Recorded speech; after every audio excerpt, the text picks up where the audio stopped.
बच्चों कल जो है हमने आरएनए के बारे में बताया था कि आरएनए प्रकार, आरएनए 3 प्रकार का होता है। एम आरएनए, टी आरएनए और आर आरएनए। तो डी आरएनए का जो निर्माण होता है वो किससे होता है? डीएनए से। तो डीएनए से जब डीएनए बनता है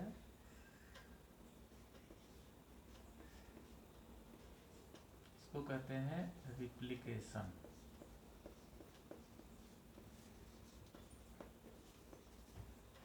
और डीएनए से जब एमआरएनए बनता है तो इसको कहते हैं ट्रांसक्रिप्शन। ट्रांसक्रिप्शन। और एमआरएनए से जब प्रोटीन बनता है, प्रोटीन, तो इसको कहते हैं ट्रांसलेशन।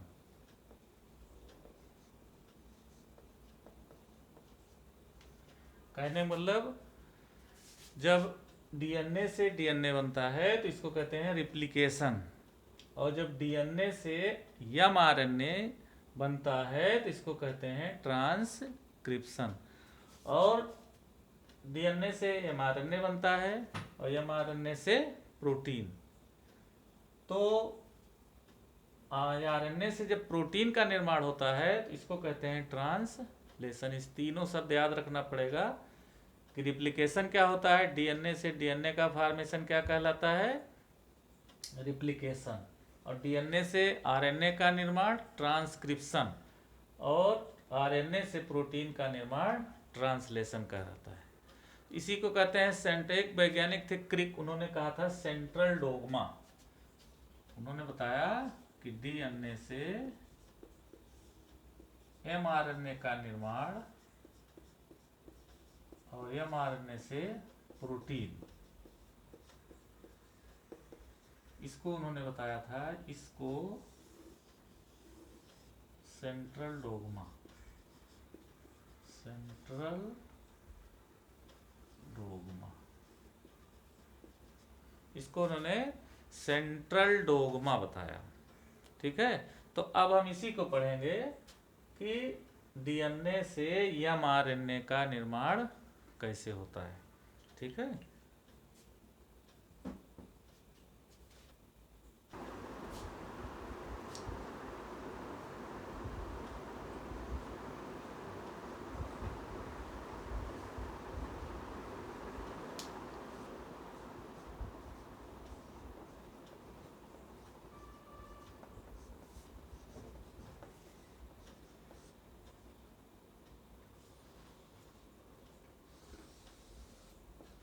देखिए अब जो है हम पढ़ेंगे डीएनए से आरएनए का निर्माण, जिसको अंग्रेजी में कहते हैं। अभी हमने बताया कि डीएनए से आरएनए के निर्माण को अनुलेखन कहते हैं। माने डीएनए से आरएनए के निर्माण को अनुलेखन कहते हैं, जिसको अंग्रेजी में कहते हैं ट्रांसक्रिप्शन।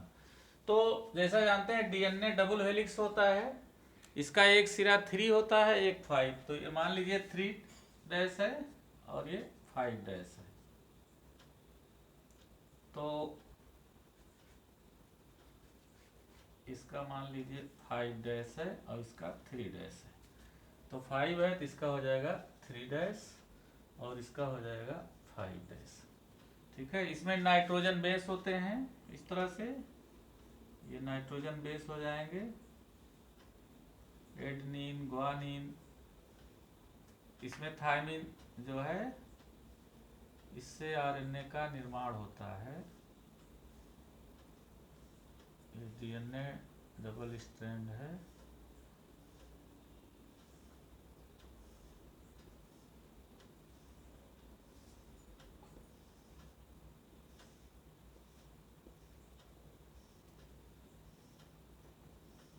इस तरह से। जैसा जानते हैं कि डीएनए में, एक डीएनए से जब डीएनए बनता है तो उसमें दोनों सिरे से जो है निर्माण होता है। जो दोनों स्ट्रैंड होते हैं तो दोनों स्ट्रैंड से निर्माण होता है। ठीक है। अच्छा, डीएनए के जिस खंड पे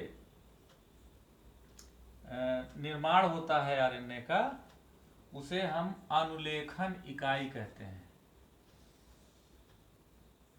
डीएनए से एमआरएनए के निर्माण को, के बनने को अनुलेखन कहते हैं।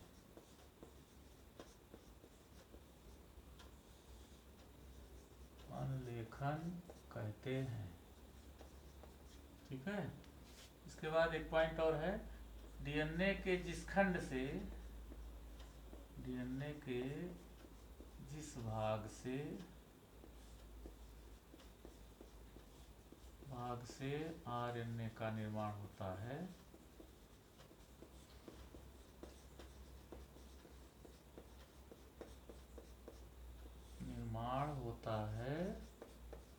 उसे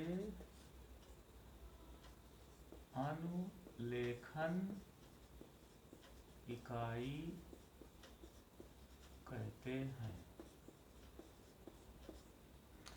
कहने का मतलब डीएनए के जिस खंड से आरएनए का निर्माण होता है उसे हम जो है अनुलेखन इकाई कहते हैं। ठीक है। तो इस तरह से एक डीएनए से जो है आरएनए का निर्माण होता है, जिसे हम अनुलेखन कहते हैं। ठीक है। इसको ऊपर मिटा दें। तो बोर्ड पे आप जो देख रहे हैं कि अनुलेखन ट्रांसक्रिप्शन, तो डीएनए के जिस खंड पे निर्माण होता है उसे कहते हैं अनुलेखन इकाई। ठीक है। अनुलेखन इकाई डीएनए के किसी पार्ट में, 3 भाग में डीएनए का पार्ट बन जाता है इकाई में। जैसे प्रमोटर जीन कहते हैं, संरचनात्मक अंग्रेजी में कहते हैं स्ट्रक्चरल जीन, और यह है समापक भाग या टर्मिनेटर रीजन। तो डीएनए के 3 भाग हो जाते हैं, जिसको हम डीएनए का, ये मान लीजिए वो है फिगर, इस पे हम तीनों लिख देते हैं, प्रमोटर, स्ट्रक्चर और टर्मिनेटर। प्रमोटर को अंग्रेजी में कहते हैं उन्नायक, स्ट्रक्चरल को अंग्रेजी में कहते हैं, हिंदी में कहते हैं संरचनात्मक, और टर्मिनेटर रीजन जो है वो समापक कहलाता है। इसको याद रखेंगे। अनुलेखन इकाई में उन्नायक, प्रमोटर जीन, स्ट्रक्चरल जीन और टर्मिनेटर रीजन। तो ट्रांसक्रिप्शन में ये 3 चीजें इंपॉर्टेंट हैं। तो ये हमेशा जो है ये जनक जो होगा, जो पेरेंट होगा, पेरेंट स्ट्रैंड, पेरेंट स्ट्रैंड का मतलब 3 to 5 इंड, 3' 5' होगा। ठीक है। इसका मतलब जो ऑफस्प्रिंग होगा, जनक मतलब नया जो बनेगा वो 5 से 3 की तरफ बनेगा। माने कि नया वाला जो बनेगा वो 5' और 3' का निर्माण होगा, क्योंकि अपोजिट बनेगा। तो कहने का मतलब 5' 3' का ही निर्माण होगा। तो इसमें देख लेंगे डीएनए में दोनों स्ट्रैंड से जो उसका होता है रिप्लिकेशन दोनों होता है।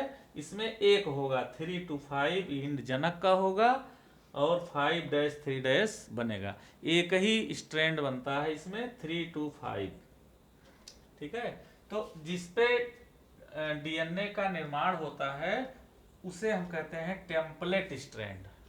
यहाँ याद रखिएगा कि आरएनए का निर्माण डीएनए के जिस स्ट्रैंड से होता है, मान लो ये स्ट्रैंड है 3 to 5, यहाँ लिखा है ना पेरेंट स्ट्रैंड, मतलब जनक, जो जनक स्ट्रैंड है वो क्या है 3 to 5। तो अगर यहीं पे बन रहा है आरएनए तो टेम्पलेट स्ट्रैंड इसको कहते हैं। डीएनए के उस भाग को, वो इस स्ट्रैंड को जिसपे आरएनए का निर्माण होता है उसे हम टेम्पलेट स्ट्रैंड कहते हैं। माने कि जिस स्ट्रैंड से, जिस स्ट्रैंड पर आरएनए का डीएनए के जिस स्ट्रैंड पर आरएनए का निर्माण होता है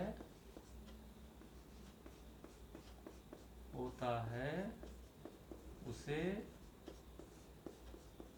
टेम्पलेट स्ट्रैंड कहते हैं।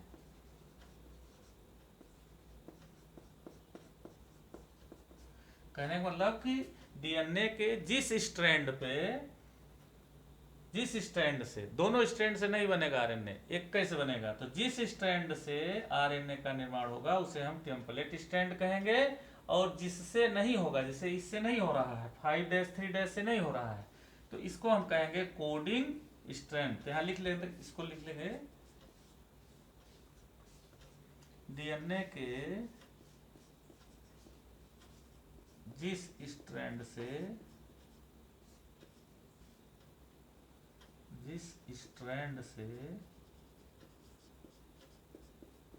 आरएनए का निर्माण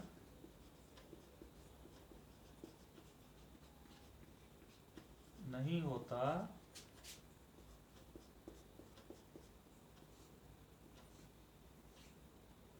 उसे कोडिंग स्ट्रैंड कहते हैं। कोडिंग स्ट्रैंड कहते हैं, ठीक है।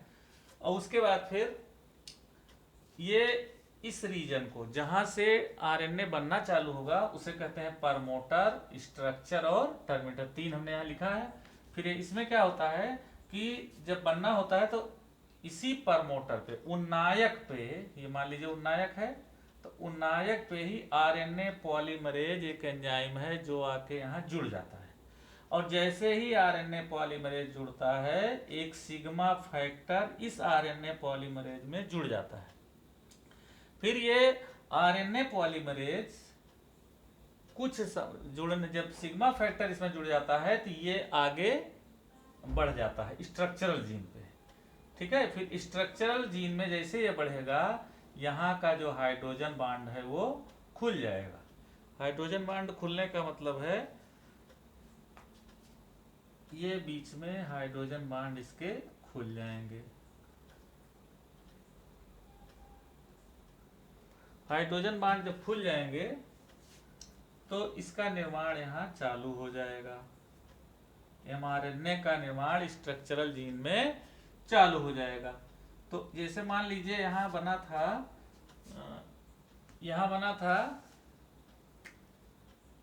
ये नाइट्रोजन बेस, यहाँ ए है, तो यहाँ बनेगा यू, माने यूरेसिल। थायमीन होना चाहिए लेकिन थायमीन ना होके यूरेसिल होगा। यहाँ मान लीजिए यूरेसिल है तो यहाँ बनेगा ए। यहाँ मान लीजिए नाइट्रोजन बेस था साइटोसिन, तो यहाँ बनेगा ग्वानिन। इस तरह से ये नाइट्रोजन बेस बनना चालू हो जाता है। ये एडमीन है तो ये यूरोसिल है, ठीक है। और ये 3 to 5 है तो ये बनेगा 5 to 5'3', ठीक है। इस तरह से एमआरएनए यहाँ बनना चालू हो जाएगा। फिर जब यहाँ बनना चालू हो जाएगा तो एक फैक्टर यहाँ पे आ जाएगा नया, रो फैक्टर, जिसको कहते हैं रोह फैक्टर, रोह कारक। जब रो कारक आ जाएगा तो यहाँ से सिग्मा फैक्टर निकल जाएगा। जो ये सिग्मा फैक्टर था वो सिग्मा फैक्टर बाहर चला जाएगा, तो रो फैक्टर यहाँ मिल जाएगा, जिससे ये क्रिया बंद हो जाएगी। और जो एमआरएनए बना हुआ है ये एमआरएनए केंद्रक से निकलकर कोशिका में चला जाएगा, ठीक है। तो इसको जो है फिर से समझ लीजिए कि ये डीएनए है, डीएनए डबल स्ट्रैंड होता है, ठीक है। एक 3 होता है, एक सिरा 5 होता है, 5' और एक 3'। तो 3' और 5'। तो जैसे 2 स्ट्रैंड है डीएनए में, 3' 5' डीएनए डबल स्ट्रैंडेड होता है। तो जिसमें निर्माण नहीं होगा, जिस स्ट्रैंड में डीएनए का निर्माण नहीं होता है उसे हम कहते हैं कोडिंग स्ट्रैंड। जिसमें डीएनए का वो आरएनए का निर्माण डीएनए से होता है उसे कहते हैं टेम्पलेट स्ट्रैंड।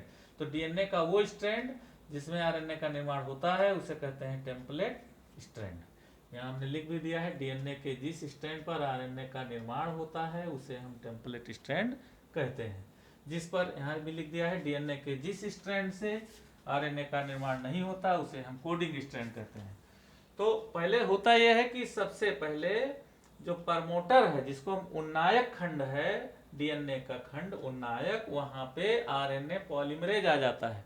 आरएनए पॉलीमरेज जैसे आता है यहाँ पे प्रमोटर में जुड़ता है, तुरंत जो है एक सिग्मा फैक्टर भी आ जाता है और ये दोनों मिलके यहाँ स्ट्रक्चरल जीन में आते हैं और यहाँ हाइड्रोजन बॉन्ड को तोड़ देते हैं। तो यहाँ नया नाइट्रोजन बेस बनने लगता है, एक स्ट्रैंड बनने लगता है सिंगल। ए अगर है तो यहाँ बनेगा यूरेसिल, यू का जो है अपोजिट बन जाएगा यूरेसिल का एडेनिन और साइटोसिन का ग्वानिन, एडेनोसिन का यूरेसिल, इस तरह से बन जाएगा। फिर ये अगले इसमें आएगा जब, तो इसमें से सिग्मा कारक निकल जाएगा यहाँ से। तो सिग्मा कारक निकल जाएगा तो एक रोह कारक आके, रो कारक है वो यहाँ जुड़ जाएगा और ये प्रक्रिया ही बंद हो जाएगी। तो जितना एमआरएनए बने था वो केंद्रक से निकलकर कोशिका द्रव में चला जाएगा। माने जो एमआरएनए बना था वो केंद्रक से निकल के कोशिका द्रव में चला जाएगा। इसी को कहते हैं ट्रांसक्रिप्शन, माने डीएनए से आरएनए बनने को कहते हैं ट्रांसक्रिप्शन। ठीक है, इस तरह से ये हो गया।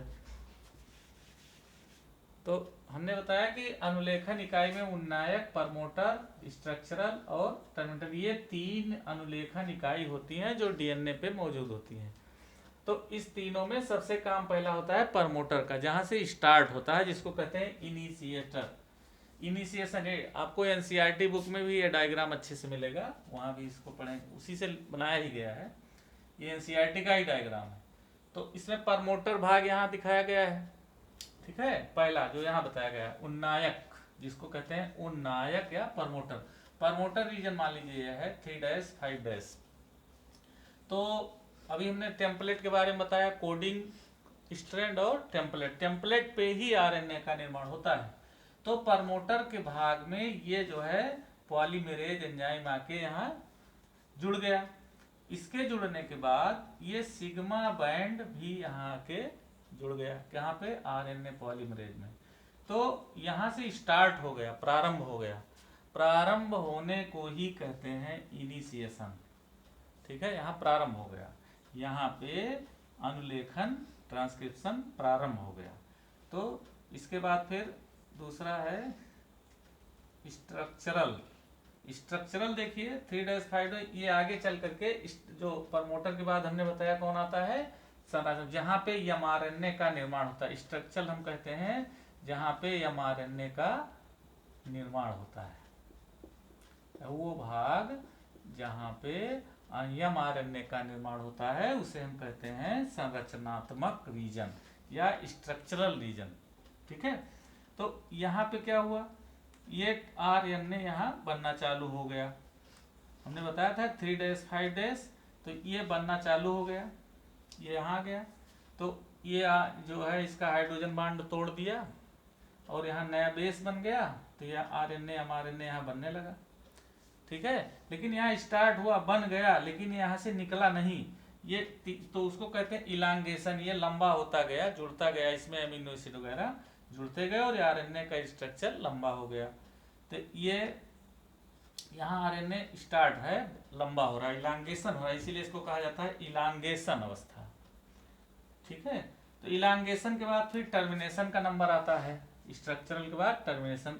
ये यहाँ आ जाएगा, जैसे यहाँ आ जाएगा ये, इसका सिग्मा जो था, ये सिग्मा फैक्टर यहाँ से निकल जाएगा और वहाँ पे जुड़ जाएगा रोह कारक, और एमआरएनए यहाँ से बाहर चलाएगा तुरंत। जैसे रोह कारक जुड़ेगा और सिग्मा फैक्टर बाहर निकल जाएगा, तो ये क्रिया यहाँ टर्मिनेटर माने समापक भाग में ये सब सिस्टम एमआरएनए का निर्माण बंद हो जाता है और एमआरएनए जो है केंद्रक से बाहर निकल के कहाँ जाता है, कोशिका द्रव में। आरएनए केंद्रक से अलग होकर कोशिका द्रव में चला जाता है। ठीक है, माने रोह कारक जैसे ही यहाँ अटैच होगा, जुड़ेगा, तुरंत इसका जो सिग्मा फैक्टर था आरएनए पॉलीमरेज का, वो बाहर चला जाएगा और यहाँ प्रक्रिया आरएनए का निर्माण, जितना एमआरएनए बन गया था बस उतने रहेगा और बाहर निकल जाएगा, वो केंद्रक से बाहर निकल जाएगा, जिसको हम कहते हैं टर्मिनेशन। तो 3 अवस्थाएं होती हैं इसमें, इनिशिएशन, इलांगेशन और टर्मिनेशन। 3 अवस्थाएं हैं, इनिशिएशन, इलांगेशन और टर्मिनेशन। तो इसको आप एनसीईआरटी में भी पढ़ सकते हैं, वहाँ भी ये डायग्राम अच्छे से बना हुआ है, तो कहीं इसमें दिक्कत नहीं होना चाहिए, क्योंकि डीएनए डबल स्ट्रैंड होता है। डीएनए के जिस भाग पे आरएनए का निर्माण होता है उसे कहते हैं टेम्पलेट स्ट्रैंड, और जहाँ नहीं होता है आरएनए का निर्माण उसको कहते हैं कोडिंग स्ट्रैंड। तो यहाँ से पहले प्रमोटर पे क्या जुड़ेगा, RNA polymerase enzyme. RNA polymerase enzyme में सिग्मा बॉन्ड जुड़ जाएगा और प्रारंभ हो जाएगा। ठीक है, आरएनए का निर्माण प्रारंभ हो जाएगा। फिर ये स्ट्रक्चरल पे आकर के ये इसमें नाइट्रोजन, ये हाइड्रोजन बॉन्ड टूट जाता है और नाइट्रोजन बेस नए नए बनने शुरू हो जाते हैं और ये इलांगेशन हो जाता है, आरएनए एमआरएनए बन जाता है। और एमआरएनए बनने के बाद यहाँ समापन वाले में, टर्मिनेशन में आके एमआरएनए बाहर निकल जाता है, सिग्मा फैक्टर उसका बाहर निकल जाता है, जहाँ पे नया फैक्टर एक रोह जुड़ जाता है, जिससे ये पूरी प्रक्रिया बंद हो जाती है, जिसको कहते हैं टर्मिनेशन। ठीक है, इसको पढ़िए, नोट बनाइए और अच्छे से याद कर लीजिए।